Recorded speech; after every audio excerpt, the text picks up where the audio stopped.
Un bombardier vole au-dessus du Pacifique, sous son ventre, quelque chose qu'aucune caméra n'avait encore filmé en dehors des salles classifiées de Pékin. Un missile nucléaire géant, accroché comme une dent, escorté de 2 chasseurs furtifs. Et puis le lâcher. En quelques secondes de vidéos floues diffusées volontairement par les médias d'État chinois, la Chine vient de changer les règles du jeu nucléaire mondial. Ce missile s'appelle le Jaelon, il peut parcourir 8000 km, il peut emporter des têtes nucléaires et il peut être lancé depuis un avion quelque part au-dessus du Pacifique avant même que les systèmes de défense adverses aient eu le temps de détecter la menace. Mais voici la question que personne ne pose vraiment. Pourquoi maintenant? Pourquoi Pékin a-t-il choisi ce moment précis pour montrer cette arme au monde? Et surtout parce que c'est ce qui nous concerne directement. Qu'est-ce que ce missile change pour la France, pour le Canada, pour l'architecture de sécurité qui protège nos sociétés depuis 1945? C'est ce que nous allons démêler ensemble. D'abord l'arme elle-même, ce qu'elle est, ce qu'elle peut faire et surtout ce qu'on vous dit sur elle qui mérite d'être nuancé. Ensuite, la question du bombardier fantôme, le Ekvink, l'avion que Pékin promet depuis 10 ans et que personne n'a jamais vu voler. Et enfin, la réponse américaine, une nouvelle doctrine nucléaire qui est en train de se réécrire en ce moment même et dont les conséquences traversent directement l'Atlantique et le Pacifique jusqu'à nous. La vidéo a été diffusée par les médias d'État chinois dans les jours suivant le défilé de la victoire 2025. Ce défilé est un moment stratégique dans le calendrier politique de Pékin, une mise en scène millimétrée de la puissance militaire chinoise devant les caméras du monde entier. Chaque arme montrée est une arme choisie. Rien n'est accidentel. Et dans cette vidéo, les analystes spécialisés ont repéré quelque chose d'inédit. Un bombardier H-6N en vol avec sous son ventre un missile d'une taille considérable, flanqué de 2 chasseurs furtifs Jvingt. Puis vient le lâcher, la séquence de quelques secondes qui a déclenché des heures de débat dans les cercles de défense occidentaux. Ce missile, c'est le Jaelon. Ou plus précisément, selon les nomenclatures de l'OTAN, le CHASX 1-3, une désignation qui reconnaît officiellement l'existence de ce système et le place dans la catégorie des menaces à surveiller. Que sait-on de lui avec certitude? Le Jaelon est un missile balistique air lancé capable de transporter des têtes nucléaires. Il dérive du DF-20 et un missile balistique à portée moyenne que la Chine possède depuis les années 1980 dans une version sol lancé. La version air lancée, le Jaelon, a été développée pour être emportée par le bombardier H-6, la plateforme aérienne stratégique principale de la force aérienne de l'armée populaire de libération. Jusqu'ici, rien de révolutionnaire en théorie. Ce qu'il est en pratique, c'est la portée annoncée lors de cette révélation officielle, 8000 km. Pour comprendre ce que ce chiffre signifie, il faut le comparer à quelque chose de concret. La distance entre Paris et New York est d'environ 5800 km. La distance entre Shanghai et Los Angeles est d'environ 9700 km. Un bombardier H-6N décollant de Chine continentale, cap nord-est sur le Pacifique, peut placer le Jaelon dans une position de tir qui lui donne 8000 km de rayon d'action depuis ce point de lâcher. Ce calcul place dans la portée théorique de cette arme non seulement les États-Unis mais aussi Hawaï, Guam, les bases américaines dans le Pacifique et selon la trajectoire choisie, des approches qui frôlent l'espace aérien de l'Alaska et du Canada arctique. Le DF-20 et un dont le Jaelon dérive à une portée d'environ 3000 km dans sa version sol lancée. La version air lancée du même missile aurait donc presque 3 fois la portée de son ancêtre terrestre. Comment est-ce possible? 2 facteurs selon les analystes. D'abord, la vitesse initiale de l'avion porteur s'ajoute à celle du missile au moment du lâcher. Un effet de fronde qui allonge mécaniquement la trajectoire sans nécessité de propulsion supplémentaire à bord du missile. C'est le même principe physique qui permet à un lanceur humain d'envoyer une balle de baseball plus loin s'il court en avant au moment du lancer. Ensuite, un allègement significatif de la structure par l'utilisation de matériaux composites qui permet d'embarquer plus de carburant ou d'optimiser la propulsion sans alourdir l'ensemble. Le résultat, avec 8000 km de portée, le Jaelon franchit le seuil qui définit un missile balistique intercontinental. Ce n'est plus un missile régional. C'est une arme capable d'atteindre le continent américain depuis un avion en vol au-dessus du Pacifique occidental, bien en dehors des zones couvertes par les systèmes de défense avancés. Et c'est précisément là que réside la logique stratégique de l'arme. Un missile sol lancé part d'un point fixe, connu, surveillé. Un missile air lancé part d'un avion qui peut être n'importe où au-dessus d'un océan immense. La menace se déplace, elle se démultiplie. Elle est plus difficile à cartographier pour la défense adverse. Et les configurations de têtes envisagées, selon les rapports de The War Zone, spécialiste américain de l'analyse de défense, 2 options semblent à l'étude. La première reprend la double ogive conique du style DF, 2-1D, une configuration classique éprouvée, destinée à des frappes à haute précision contre des cibles durcies, comme des bunkers de commandement ou des installations militaires enterrées. La seconde, plus préoccupante pour les planificateurs militaires, serait un planeur hypersonique, un engin similaire au DF-ZF ou au DF-17, capable de manœuvrer à vitesse hypersonique en phase finale de sa trajectoire pour contourner les systèmes d'interception. La différence n'est pas seulement technique. C'est conceptuel. Un missile balistique classique suit une trajectoire prévisible. Il est difficile à abattre par manque de temps, mais sa trajectoire peut être modélisée. Un planeur hypersonique manœuvrant en phase terminale pose un problème de nature différente. Il change de direction. Il devient difficile à prédire. Les systèmes d'interception actuels ont été conçus pour des trajectoires balistiques courbes, pas pour des engins qui font des virages à Mach 5. Voilà pour ce que les officiels chinois ont annoncé, mais ici, une première nuance s'impose, et c'est une nuance que la couverture médiatique initiale a largement esquivée. 8000 km est le chiffre revendiqué. Il n'a pas été vérifié de manière indépendante. Les essais qui permettraient de confirmer cette portée ne sont pas publics. Dans l'analyse de défense, on distingue soigneusement les capacités déclarées des capacités démontrées. Ce que Pékin a fait avec cette vidéo, c'est déclarer. Ce qu'il n'a pas fait, du moins pas devant des observateurs indépendants, c'est démontrer. C'est pas une raison de minimiser la menace. C'est une raison de la calibrer honnêtement. Un adversaire qui revendique une capacité doit être pris au sérieux, surtout quand cette capacité est techniquement plausible, comme c'est le cas ici. Mais un adversaire qui revendique une capacité sans la démontrer nous dit aussi quelque chose sur sa propre incertitude ou sur sa stratégie de communication. Il y a un précédent historique instructif. Pendant une grande partie de la guerre froide, l'Union soviétique a systématiquement surestimé ses capacités militaires dans ses communications publiques et parfois dans ses communications privées avec ses propres dirigeants. Quand les archives ont été ouvertes après 1991, les analystes occidentaux ont découvert que certains systèmes d'armes soviétiques présentés comme opérationnels étaient en réalité en cours de développement, que certaines portées annoncées n'avaient jamais été atteintes lors des tests réels, que la rhétorique de puissance était parfois en avance d'une décennie sur la réalité industrielle. Cela ne signifie pas que le JLN est une fiction, les images existent, le missile est réel, mais entre un missile montré lors d'un défilé et un missile pleinement intégré dans une force opérationnelle, avec les infrastructures logistiques, les procédures d'emploi, les systèmes de commandement et de contrôle qui vont avec, il y a une distance que les caméras ne montrent pas.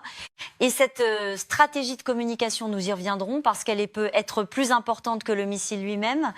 Pour comprendre la place du JLN dans la stratégie nucléaire chinoise, il faut d'abord comprendre ce qu'on appelle la triade nucléaire. Cette triade, c'est la triple capacité à lancer des armes nucléaires depuis la terre, depuis la mer et depuis les airs. Les États-Unis la possèdent depuis les années 1960. La Russie aussi. La France, et c'est un point sur lequel nous reviendrons, possède une triade partielle délibérément. La Chine, elle, a longtemps limité sa composante nucléaire à 2 piliers, les missiles balistiques intercontinentaux seuls lancés, comme le DF-41 ou le DF-5, et les missiles balistiques lancés depuis sous-marins, avec les JL-2 et JL-3 embarqués sur les sous-marins de la classe Jin. La composante aérienne existait sur le papier. Le bombardier H-6 peut théoriquement emporter des armes nucléaires, mais sans missiles dédiés à longue portée, cette composante restait anémique. Le JLN change cette équation officiellement. Pékin complète maintenant sa triade. Le volet aérien existe désormais avec un missile capable d'atteindre des cibles continentales depuis des plateformes aéroportées. Mais, et c'est le contrepoint que l'honnêteté analytique impose, cette triade n'est pas à parité avec celle des États-Unis ou de la Russie, ni en quantité. Les États-Unis maintiennent environ 5500 têtes nucléaires dans leur arsenal total, dont plusieurs centaines en alerte permanente. La Russie est dans des ordres de grandeur similaires. La Chine est estimée, selon le bulletin des scientifiques atomiques, à quelques centaines de têtes, et ce chiffre est lui-même sujet à débat et aux revendications de Pékin qui refusent toute transparence, ni en sophistication des vecteurs aériens. Le bombardier H-6N, le porteur du JLN, est un avion dont les origines remontent à 1959. Il dérive directement du Tupolev, un soviétique, un bombardier conçu pour la guerre froide, entré en service de vol en 1969 et modernisé depuis dans plusieurs variantes. C'est un avion subsonique avec une signature radar significative qui évoluerait dans des environnements extrêmement hostiles face aux défenses aériennes modernes. Ce n'est pas un B-52 américain, lui aussi un vénérable de la guerre froide, mais intégré dans des systèmes de combat entièrement modernisés. Et ce n'est évidemment pas un Bven et un Raider, le bombardier furtif américain qui a effectué ses premiers vols d'essai et représente la génération suivante. La vraie faiblesse structurelle du volet aérien nucléaire chinois, et c'est là que le tableau devient intéressant, n'est donc pas le missile, c'est l'avion qui le porte. Ce qui nous amène au personnage le plus mystérieux de cette histoire, le Hwing. En 2016, Pékin a annoncé le développement d'un bombardier furtif. L'équivalent chinois du 2 américain, une aile volante à basse observable capable de pénétrer les défenses adverses sans être détectée. Ce projet a reçu la désignation Vint. 10 ans ont passé, nous sommes en 2026. Aucune photographie confirmée n'a été publiée, aucun vol n'a été officiellement reconnu, aucune apparition en salon aéronautique, pas même une vidéo floue prise à la dérobée depuis un portail de base aérienne, le type d'image qui circule invariablement quand un programme avance réellement. Ce qui existe, ce sont des maquettes, des illustrations officielles qui ressemblent à une version chinoise du B2, une aile volante, profil discret, géométrie anti-radar. Et une promesse répétée qui n'a jamais été tenue devant des observateurs extérieurs. Le National Security Journal résume la situation en un mot invisible, mais note-t-il avec une ironie analytique parfaite, pas invisible, pour les raisons que Pékin voulait. Invisible parce que personne ne l'a vu voler. Cette absence est en elle-même un renseignement. Dans le monde du développement aéronautique militaire, un programme qui avance laisse des traces, des contrats visibles, des capteurs qui détectent des essais, des sources qui parlent, des images satellites qui révèlent des activités inhabituelles sur les pistes. Le Hwing a laissé étonnamment peu de ces traces, du moins pas celles qui permettraient de conclure à un programme en phase opérationnelle avancée. La conséquence est directe. Si le Hwing n'existe pas encore en version opérationnelle, alors la composante aérienne nucléaire chinoise repose intégralement sur un bombardier des années 1960. Et c'est précisément pourquoi le JN-1 est stratégiquement crucial pour Pékin. Un missile à très longue portée compense partiellement la vulnérabilité d'un porteur non furtif. Si le H6N ne peut pas pénétrer les défenses adverses, qu'il les contourne à distance, 8000 km, c'est une distance qui permet de rester hors des zones les plus défendues. C'est la logique profonde du JN, compenser la faiblesse du porteur par la portée de l'arme. Il y a cependant une autre pièce dans le puzzle aérien chinois, moins mystérieuse que le Hwing, mais potentiellement plus significative sur le long terme. Le J-36 a, lui, été capturé sur des vidéos et photos publiées. C'est le prototype du chasseur de 6e génération chinois. Son design est remarquable, une géométrie triangulaire sans empennage traditionnel qui évoque davantage un concept de bombardier léger qu'un chasseur conventionnel. Il est en phase de prototypage et de tests.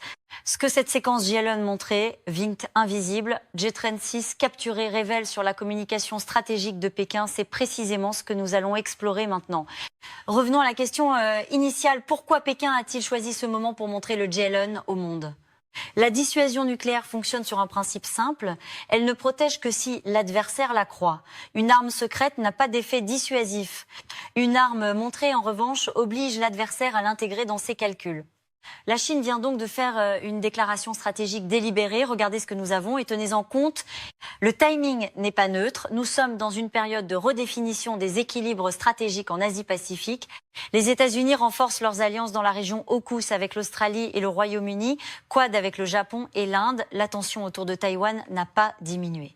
Et Washington est engagé dans une réflexion active sur les capacités de frappe à longue distance dans un potentiel conflit régional. Dans ce contexte, le JN est un message adressé à plusieurs audiences simultanément. À Washington, il dit « Vos systèmes de défense antibalistique doivent maintenant intégrer une nouvelle trajectoire, une nouvelle plateforme, une nouvelle variable. La menace n'arrive plus seulement depuis le sol ou depuis les sous-marins, elle peut venir du ciel, depuis des angles qui compliquent le calcul de l'interception. » À l'intérieur de la Chine, il dit « Les centaines de milliards investis dans la modernisation militaire produisent des résultats tangibles. C'est un argument de légitimité pour le parti. Et aux alliés de Washington en Asie-Pacifique, Japon, Corée du Sud, Australie, il dit « La protection américaine a un coût stratégique et ce coût vient d'augmenter ». Mais voici le contre-argument que l'honnêteté analytique impose. Une arme montrée est aussi une arme dont les paramètres sont désormais connus des ingénieurs adverses. Dans les heures qui ont suivi la diffusion de la vidéo, les équipes de défense américaines ont commencé à modéliser les caractéristiques du Gilon, sa trajectoire probable, ses vitesses, ses fenêtres d'interception. La transparence forcée par une démonstration publique a une contrepartie. C'est le paradoxe de la dissuasion par la démonstration. En montrant l'arme, Pékin crédibilise la menace, mais il livre aussi le dossier technique à ceux qui cherchent à la neutraliser. Ce paradoxe prend tout son sens quand on examine la réponse américaine qui est elle-même en train de se réécrire en ce moment. Selon des sources citées par NBC News, le Pentagone serait en train de finaliser une nouvelle stratégie nucléaire qui représenterait un changement doctrinal significatif. Jusqu'à présent, la dissuasion américaine reposait largement sur la menace de représailles des silos balistiques intercontinentaux lancés depuis des silos ou des sous-marins, capables de détruire des villes entières. La nouvelle approche envisagée mettrait davantage l'accent sur ce qu'on appelle les armes nucléaires tactiques, des engins à portée plus courte, à puissance réduite, conçus pour des usages sur un théâtre de conflit régional, comme celui qui impliquerait un affrontement avec la Chine autour de Taïwan ou avec la Russie en Europe. Cette évolution reflète une réalité que les planificateurs militaires occidentaux ont progressivement acceptée. Un conflit nucléaire total, le scénario d'échange de missiles intercontinentaux, reste le scénario le plus dissuadé de l'histoire humaine. Aucun État rationnel ne voulant sa propre destruction garantie, mais un conflit régional limité impliquant l'utilisation d'armes nucléaires à petite échelle dans un théâtre géographique délimité est devenu un scénario que les stratèges considèrent désormais comme plausible. La logique est celle que les historiens reconnaissent immédiatement. Dans les années 1960, le secrétaire à la défense américain Robert McNamara avait développé la doctrine de la riposte graduée, l'idée que la dissuasion nécessite une palette d'options proportionnelles, pas seulement la menace de l'apocalypse totale. Trop menacer, c'est ne plus être crédible. L'histoire a enseigné que cette logique porte un risque symétrique. En multipliant les options nucléaires, on risque aussi de normaliser leur usage potentiel, d'abaisser le seuil psychologique qui sépare les crises conventionnelles des crises nucléaires. La doctrine McNamara a stabilisé la compétition soviéto-américaine dans certains scénarios et créé de nouvelles zones d'ambiguïté dans d'autres. 60 ans plus tard, Washington semble redécouvrir ce dilemme et la réponse qu'il y apporte va directement nous concerner. Mais qu'est-ce que tout cela signifie concrètement pour la France et pour le Canada ? Commençons par la France, parce que la situation française est géopolitiquement la plus singulière de toutes les démocraties occidentales. La force de frappe française est le pilier central de la doctrine de défense nationale depuis De Gaulle. La France est le seul membre de l'Union européenne et l'un des 3 membres de l'OTAN avec les États-Unis et le Royaume-Uni à posséder une capacité nucléaire indépendante. Cette indépendance a une histoire précise. En 1966, De Gaulle a retiré la France du commandement militaire intégré de l'OTAN précisément pour préserver la liberté de décision nucléaire française. La logique était simple et reste valide. Une bombe dont la décision d'emploi dépend d'une autre capitale n'est pas vraiment une bombe française. Elle est là pour protéger la France selon des termes que Paris définit seul. Pendant des décennies, cette force de frappe a été calibrée sur un adversaire principal, la Russie. Les missiles nucléaires français, les ASMP-A, portés par les Rafales de l'armée de l'air et de la marine, et les missiles balistiques Mac-50 et un embarqué sur les sous-marins nucléaires lanceurs d'engins de la classe Triomphant sont dimensionnés géographiquement et techniquement pour ce scénario. La Chine n'est pas dans l'équation traditionnelle de la dissuasion française. Elle est trop lointaine et pendant longtemps, cela suffisait comme argument. La Chine ne menaçait pas directement le territoire français, ne revendiquait pas de territoire européen, ne stationnait pas de troupes aux portes de l'Europe. Mais voilà où le Gilon change quelque chose, pas directement mais indirectement, par ricochet stratégique. Si les capacités nucléaires chinoises augmentent, les planificateurs militaires américains consacrent davantage de ressources et d'attention au théâtre Pacifique. Si l'attention américaine se déplace, la garantie de sécurité que Washington offre à l'Europe, la dissuasion étendue, la promesse d'utiliser l'arsenal américain pour défendre les alliés devient potentiellement moins automatique, moins centrale dans les calculs de Washington. Et si cette garantie étendue devient moins certaine, la France se retrouve dans une position que certains à Paris voient depuis longtemps comme inévitable, être le fournisseur de sécurité nucléaire de l'Europe assumé et assumé assumable, ce n'est pas une hypothèse catastrophiste. C'est une extrapolation des tendances en cours. Et plusieurs responsables français, dans des formulations prudemment calibrées, ont commencé à poser la question publiquement. La dissuasion française a-t-elle vocation à être européenne ? Les partenaires européens qui bénéficient implicitement du parapluie français, l'Allemagne, la Pologne et les pays baltes, doivent-ils contribuer à son financement et à sa modernisation ? Cette conversation n'a pas encore eu lieu officiellement, mais elle approche. Pour le Canada, la situation est différente dans sa forme, mais tout aussi concrète dans ses implications. Le Canada ne possède pas l'arme nucléaire et n'en cherche pas. Sa politique depuis les années 1960 est clairement non nucléaire. Mais le Canada est membre fondateur de l'OTAN et il partage avec les États-Unis le commandement NORAD, le commandement de la défense aérospatiale de l'Amérique du Nord, le système intégré de surveillance et de défense de l'espace aérien continental. Et voici le problème concret que le JLUN pose à Ottawa. Une trajectoire de missiles JL-1 lancée depuis un bombardier H6N positionné dans le Pacifique Nord-Ouest en direction du continent américain ne traverse pas seulement l'espace aérien américain. Elle passe par les approches arctiques, une zone que le Canada considère comme son espace souverain et que les systèmes de surveillance du NORAD sont censés couvrir. C'est pas une hypothèse, c'est la géographie du cercle polaire. Les trajectoires balistiques vers l'Amérique du Nord depuis l'Est asiatique passent au-dessus de l'Arctique, toujours. C'est le chemin le plus court entre les deux masses continentales. Or, les infrastructures de surveillance arctique canadiennes accusent un retard documenté.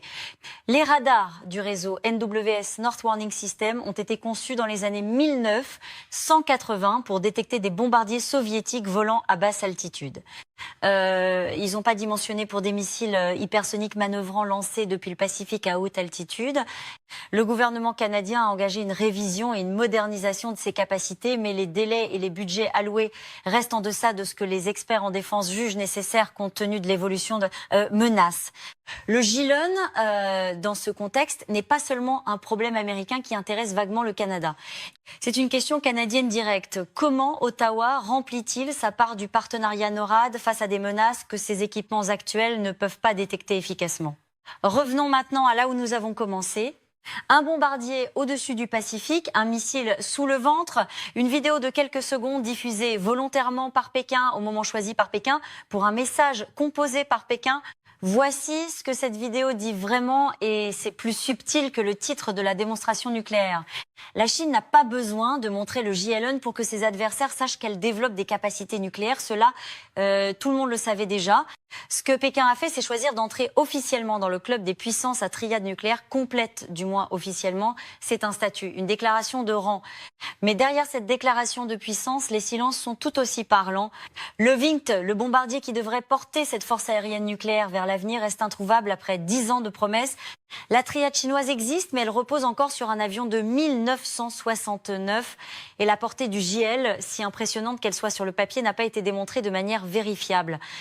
La vérité que l'histoire nous enseigne sur les démonstrations de puissance militaire, c'est qu'elles ont toujours deux audiences. L'adversaire qu'on veut impressionner et la propre population qu'on veut rassurer. La Chine de Xi Jinping a investi des sommes colossales dans la modernisation militaire. Montrer des résultats tangibles, un missile, un chasseur furtif, un défilé spectaculaire, répond à une logique de légitimité intérieure autant qu'à une stratégie dissuasive externe. Cela ne rend pas le JLUN moins réel, mais cela nous demande de regarder cette vidéo avec les deux yeux ouverts, celui de la menace stratégique et celui de la mise en scène politique. La question qui reste ouverte et que les décennies à venir devront résoudre est celle-ci. Nous entrons dans une période où trois puissances nucléaires majeures, les États-Unis, la Russie, la Chine, modernisent simultanément leurs arsenaux et redéfinissent leur doctrine d'emploi. La France maintient une quatrième dissuasion indépendante. Le Royaume-Uni, une cinquième. L'Inde et le Pakistan ont chacun une sixième et septième. La Corée du Nord, une huitième, rudimentaire mais réelle. La désescalade nucléaire de la fin de la guerre froide, les traités START, le désarmement partiel des années 1990 semble appartenir à une autre époque. Nous sommes entrés dans une ère de réarmement nucléaire multipolaire. Dans ce monde-là, le JLUN n'est pas une anomalie, c'est un symptôme de la compétition qui s'est réinstallée au cœur de la politique internationale et dont les effets se feront sentir bien au-delà du Pacifique. Le compte à rebours n'a pas commencé avec cette vidéo, il a commencé il y a longtemps, mais cette vidéo nous rappelle qu'il tourne. La vraie question n'est pas de savoir si le Gilon peut détruire l'Amérique. La vraie question est de savoir quelle architecture de sécurité nous voulons construire dans un monde où cette arme existe et si l'Europe a encore le luxe de déléguer cette question à quelqu'un d'autre.